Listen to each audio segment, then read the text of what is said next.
Hello, and welcome to the Intuitive Ouija. Thanks for clicking on my story. Before we begin, drop your city or country in the comments. I'm curious where in the world you're listening from. The apartment that night was a sarcophagus of my own making. The silence so profound I could hear the faint hum of the refrigerator from 2 rooms away like a distant, mechanical heartbeat. A sound I usually drowned out with television or music, but tonight had chosen, for reasons I still cannot fully articulate, to endure, a decision that would become the foundational regret upon which all others would be built. And the only light was a single amber pool from the old brass lamp on the floor. Its glow just strong enough to push back the deepest shadows in the corners of the room, but leaving the ceiling a vast, dark expanse, a void that seemed to press down on me with a gentle, insistent weight. It was in this cocoon of quiet ennui that I noticed the Ouija board, its box slightly warped and dust-furred, peeking out from under the couch where it had been exiled after a forgettable party months ago. A cheap piece of printed cardstock and plastic that symbolized nothing more than a laugh, a diversion for the credulous, and yet my hand, moving almost of its own volition, reached for it. The cardboard box crackling with a sound like dry bones as I pulled it free, the dust motes swirling in. The lamplight like agitated spirits given brief, glittering life before settling once more into nothingness. I slid the board out onto the rug, its surface glossy and cheap, the printed letters and numbers a stark black against the fake wood grain. The sun and moon in the corners looking less like mystical symbols, and more like the sad clip art they were. And I placed the planchette, a small, heart-shaped piece of plastic with a cloudy, built-in lens at its tip, in the center, its 3 felted feet resting silently on the G of goodbye. And I sat cross-legged before it, a solitary supplicant in a temple of my own boredom, my knees cracking in the silence, a sound so mundane and human it immediately undercut any potential for the atmosphere I was, in my own cynical way, half-heartedly trying to cultivate. I placed my fingertips lightly on the planchette, the plastic cool and slightly greasy to the touch, and I remember the self-conscious smirk on my face, the absolute certainty that this was an exercise in self-delusion, a game of solo make-believe for a man who should have known better, and I whispered, my voice a dry rustle in the silent room, "Is anyone there?" And of course I moved it. I knew I was moving it, a conscious, deliberate push that sent the planchette sliding in a lazy circle, before it drifted, seemingly of its own accord but really through the subtle, unconscious micro-movements of my own muscles, to yes. And I chuckled softly, a hollow sound that died quickly in the thick air, thinking how perfectly my own mind was playing its part in this sad little charade. I asked a few more inane questions, the planchette moving with a hesitant, jerky motion that felt exactly like what it was, the product of my own uncommitted hand, spelling out meaningless words, hello, friend, the plastic scrapping against the board with a soft, whispering sound that was the loudest thing in the room, and I was on the verge of packing it all away, of dismissing the entire endeavor as the peak of my weekly loneliness, when a thought, a whimsical, absurd notion, popped into my head. Why not ask for the lottery numbers? It was the ultimate joke, the most cliché request one could make of a supposed spirit, and it appealed to the part of me that found irony the highest form of humor. I cleared my throat, the sound absurdly formal, and said, "All right, if you're really there, oh great spirit of the board, how about giving me the winning numbers for tomorrow's Powerball jackpot?" And I fully expected the planchette to sit inert, or to spell out "go away," or something similarly silly, a punchline to my own private joke. But then something shifted, a change so subtle I almost missed it, a sensation in my fingertips as if the plastic had grown slightly colder, or perhaps the connection between my intention and the movement had been severed by a fraction of a second. The planchette didn't jerk or hesitate this time. It moved, and it moved with a purpose that felt alien, a smooth, gliding, unnervingly mechanical precision that was entirely different from the clumsy, self-conscious motions of moments before, zipping across the board to the numbers with a speed and certainty that made my breath catch in my throat. 4. It stopped, dead still. 12. A pause, then a swift, straight line. 28. Another pause, as if allowing me to register each digit. 33. My heart was beating a little faster now, not with belief, but with a strange, uncanny discomfort, the kind you feel when a coincidence is just a little too perfect. 42. The fifth number landed with a soft click of plastic on cardboard, and then it slid, almost impatiently, to the Powerball number itself. 7. It sat there on the red 7, and the air in the room felt suddenly thinner, colder, as if a window had been opened to a frigid, empty place. I snatched my hand away as if the planchette had grown hot, a nervous laugh escaping my lips, a sound that was too loud and too brittle. "Right?" I said to the empty room, my voice shaky, good one. My subconscious must really want to be rich. It was a random coincidence, a statistical fluke generated by the random firing of my neurons, nothing more. I was a rational man, a man of science and logic, and I knew that Ouija boards operated on the ideomotor effect, tiny, unconscious muscle movements guiding the planchette. And this was just a bizarre, hilarious example of that. My own mind, bored and seeking stimulation, had concocted a perfect, convincing string of digits. The horror wasn't in the message, but in the brief, terrifying lapse of my own rationality that had allowed a sliver of doubt to creep in. I needed to codify the joke, to make it a tangible story for later, so I fumbled in my pocket for a receipt. A crumpled slip of paper from a gas station purchase earlier that day, and a pen from the coffee table, and with a hand that I told myself was not trembling, I carefully wrote down the sequence. For 12, 28, 33, 42 PB7. I looked at the numbers scrawled next to a charge for $42, 18 of unleaded fuel, and I smirked again, the feeling of control returning.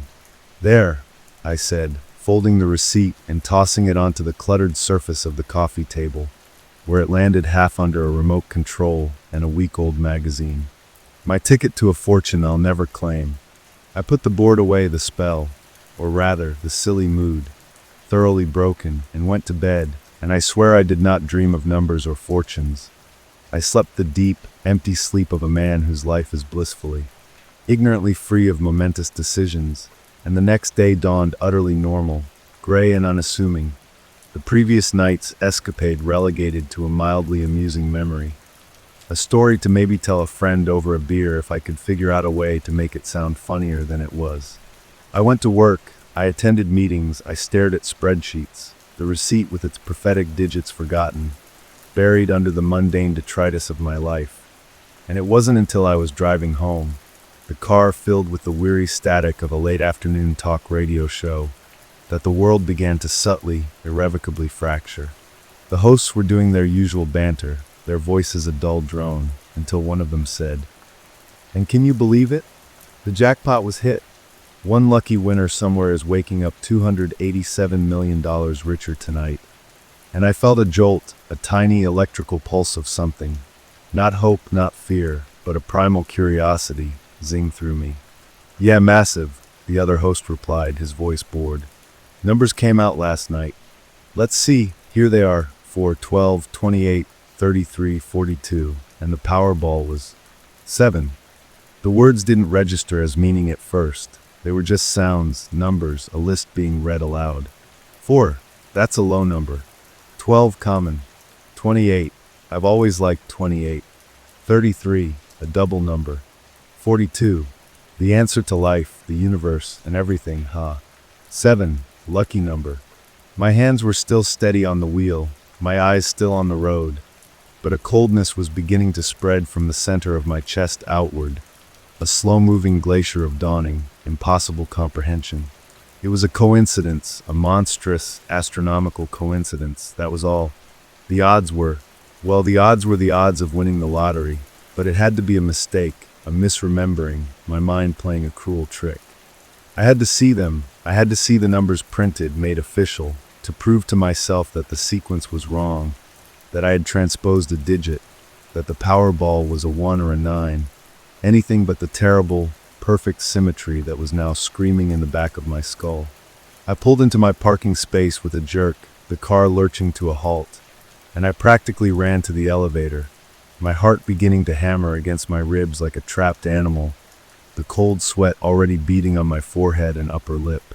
I fumbled with my keys at the apartment door, my hands now shaking violently, the metal jangling like a nervous laugh, and I burst inside, leaving the door wide open behind me, my eyes laser-focused on the coffee table. I swept the remote and the magazine to the floor with a clatter, my fingers scrambling through the junk mail, the loose change, the forgotten pens, until I found it. The gas station receipt, slightly greasy, crumpled from its time in my pocket. I smoothed it out on the tabletop, my breathing shallow and rapid, and I stared at my own handwriting, the blue ink stark against the white paper. For 12/28/33/42 PB 7. I needed confirmation, the official source, the final, absolute verdict.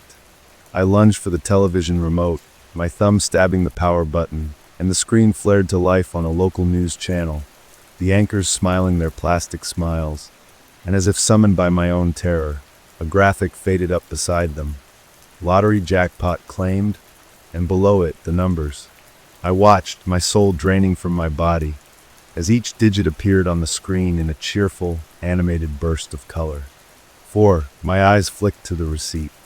4/12, 12, 28, 28, 33, 33, 42, 42. The world had shrunk to the 10 square inches of the television screen and the scrap of paper in my hand. The anchor was saying something about the winner possibly being from our state, about life-changing money, but her voice was a distant, muffled roar, like ocean waves in a seashell. The final number, the Powerball, began to animate, spinning playfully before locking into place. 7. A sound escaped me then, not a scream, not a moan, but a dry, ragged exhalation, the sound of air leaving a corpse. It was true. Every digit. Perfect. Exact.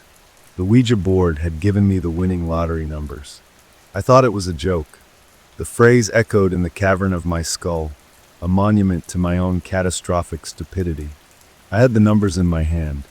I could have been a millionaire. The reality of it, the sheer agonizing magnitude of what I had held and so casually discarded, hit me with the force of a physical blow. I stumbled back, collapsing onto the couch, the receipt clutched in my white-knuckled fist. A wave of nausea so powerful it made me gag washed over me, my mouth filling with the taste of copper and bile. The room seemed to tilt on its axis, the walls closing in, the cheerful banter of the news anchors becoming a taunting, sinister cacophony. $287 million. The number was abstract, too vast to comprehend, but my mind began to make it concrete anyway.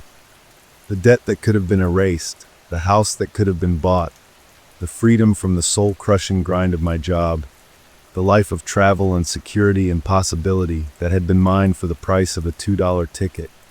A ticket I had not bought because I was too rational, too clever, too above it all to believe in a silly game. I had been given a key to a paradise I could scarcely imagine, and I had thrown it in the trash, laughing. The horror was not supernatural. There was no demon, no vengeful spirit. The horror was entirely, excruciatingly internal. It was the specter of the man I could have been, a ghost born entirely from my own inaction, and it would haunt me more relentlessly than any phantom ever could. I looked down at the receipt in my hand, this insignificant slip of paper that was now the most valuable and the most worthless thing I would ever own, a testament to a future that had been aborted by my own dismissive chuckle, and a raw, animal sound of pure anguish was torn from my throat as I crumpled it, again and again, into a tight, hard ball, the paper digging into my palm, a pathetic, futile attempt to destroy the evidence of my cataclysmic error, but I could not throw it away, for it was all I had left of that other life, the only proof that it had ever been within my grasp. And so I uncrumpled it, smoothing the now creased paper with a terrifying, tender care, as if it were a sacred relic, which it was, the shroud of my own buried alive potential. And I placed it carefully, deliberately in my wallet, where it would remain, a permanent, searing brand against my heart, a wound that would never scar over, because every day, for the rest of my life, I would be forced to remember to calculate the interest on that $287 million, to see the face of the anonymous winner, a construction worker, a teacher, a nobody like me, splashed across the news and know, with a certainty that was a physical pain, that it should have been me, that it was me for one brief, mocking moment, and I had let it slip through my fingers, and this knowledge, this relentless, soul-crushing regret, became the new atmosphere of my existence, a suffocating weight I would carry every second of every day, a horror born not in the shadows of my apartment, but in the bright, cheerful light of a lottery drawing, a permanent, screaming silence in my mind that was the sound of my own future vanishing. The days that followed were not days at all, but a single, elongated moment of exquisite agony, a gray and seamless hell where time lost all meaning, and every tick of the clock on the wall was a hammer blow to my temple, each one echoing the same tormenting thought.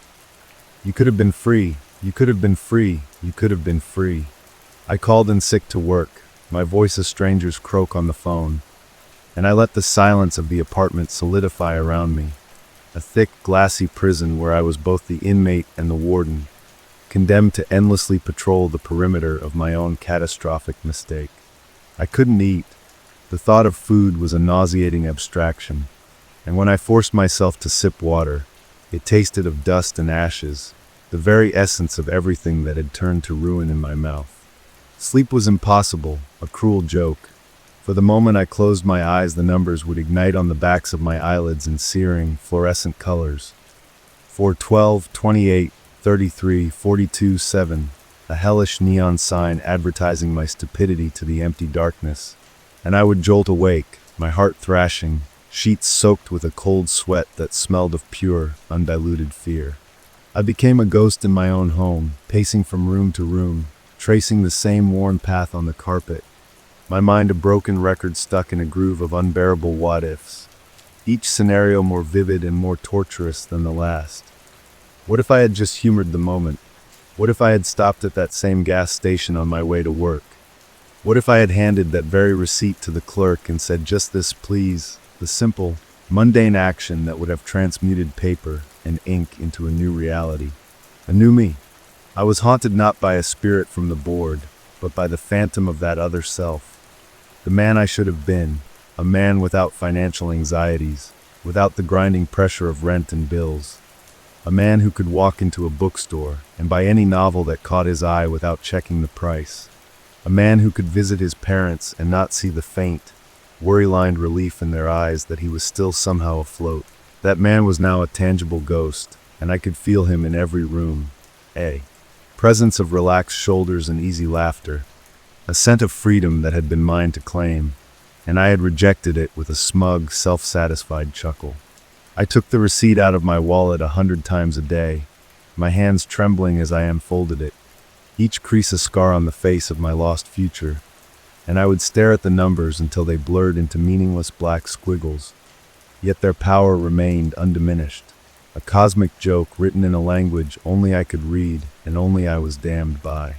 The rational part of my brain, the part that had so confidently dismissed the board, now became my chief torturer, constantly recalculating the odds, not of winning, but of the specific, exact sequence of events that had to align for this particular horror to occur. The boredom, the decision to take out the board, the whimsical question, the inexplicably precise movement of the planchette, my choice to write it down on that specific receipt, my failure to act. It was a chain of causality so impossibly unlikely that it felt less like chance and more like a targeted act of malice by the universe itself, a meticulously crafted trap designed for me and me alone, and I had walked into it with my eyes wide open.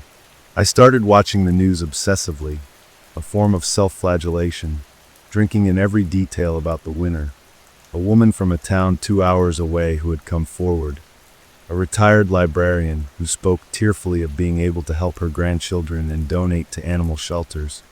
And I felt no anger toward her, only a bottomless, howling envy that was so profound it felt like vertigo, a sensation of falling from a great height that never ended.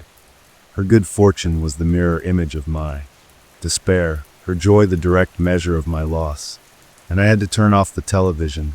The image of her grateful, disbelieving smile burned into my retinas, a permanent afterimage of the life that had been meant for me. The Ouija board still sat under the couch, and I would sometimes stare at that dark space, gripped by a terrifying compulsion to take it out again, to demand an explanation, to ask why. But a deeper, primal fear held me back.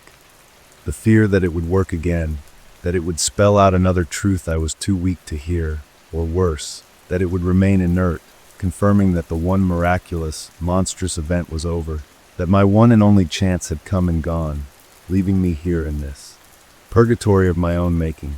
My apartment, once a sanctuary, was now a museum of my regret, every object a reminder of what it could have been replaced by. The sagging couch that could have been a leather sofa in a sunlit living room, the humming refrigerator that could have been a stainless steel monument in a gourmet kitchen, the view of the brick wall from my window that could have been an ocean vista or a mountain range. And I was the sole, wretched curator, doomed to give myself the tour for the rest of my life. The world outside continued with its blissful, ignorant momentum, people living their lives of small worries and minor triumphs, completely unaware that walking among them was a man who had held infinity in his hand and, after a moment's consideration, had let it go, and the sheer normalcy of it all was the final, unbearable twist of the knife. The mail still arrived, the sun still set, my phone still buzzed with trivial notifications, and I had to participate. I had to eventually go back to work and smile and nod and pretend that my interior world hadn't been vaporized, that I wasn't screaming on the inside every second of every day, that I was still the same man I had been before that night, when the truth was that man was dead, obliterated by the knowledge of what he had almost had, and what stood in his place was this hollowed-out shell, this permanent monument to a single, casual, soul-crushing dismissal, a living embodiment of the most terrifying horror of all, the pure, agonizing, and utterly mundane weight of a regret so vast and so final that it becomes the very air you breathe, the food you eat, the blood in your veins, an inescapable truth that you will carry to your grave, a whisper in your ear that never ceases, reminding you that you had the numbers in your hand. You could have been a millionaire, and you did nothing. The weeks bled into a month, a gray, seamless expanse of torment where the initial, sharp, screaming agony of the revelation slowly mutated into something far worse, a constant, low-frequency hum of despair that became the new background radiation of my existence, a permanent filter through which I perceived every single aspect of a life that now felt like a poorly fitting suit I was forced to wear. I did go back to work, moving through the motions with the hollow efficiency of an automaton, my body performing its duties while my mind was perpetually elsewhere, trapped in that lamplit room, screaming at my past self to just get in the car, just drive, just buy the ticket, a silent, internal scream that was so loud it deafened me to the outside world, making the voices of my colleagues sound like they were coming from the far end of a long tunnel, their concerns about quarterly reports and office gossip seeming not just trivial but utterly cosmically absurd. I found myself staring at ordinary objects, a coffee mug, a keyboard, a pen, and seeing not the object itself but its monetary value, its minute contribution to the mountain of debt I could have vaporized in an instant, and the sheer, crushing weight of all those tiny obligations, which I had once accepted as the natural order of things, now felt like an intolerable prison sentence handed down for a crime I didn't remember committing. Every dollar I spent on groceries, on rent, on gas, was a fresh wound, a deliberate act of self-sabotage, because I was spending what little I had when I could have had everything, and the logic of it was a Mobius strip of madness that led me back to the same starting point of anguish every time. I became a connoisseur of my own pain, meticulously imagining the alternative life in hyper-realistic detail. I saw myself waking up not to a blaring alarm, but to natural light filtering through the windows of a quiet, spacious bedroom. I felt the weight of soft, high-thread count sheets. I tasted the rich, dark coffee brewed from exotic beans in a gleaming machine I owned outright. I walked through a house filled with art and books and silence, the profound, expensive silence that money can buy, a silence devoid of the nagging, anxious hum of financial precarity that had been the soundtrack to my entire adult life. I could have donated life-changing sums to charities, could have been an anonymous benefactor spreading random acts of kindness, could have been a patron of the arts, a savior to my family, a legend, Instead, I was still me, just a hollowed-out version, a clockwork man going through the motions, my most defining moment now a thing of the past. A failure so complete it retroactively colored every achievement that came before it and rendered every ambition that might come after it meaningless.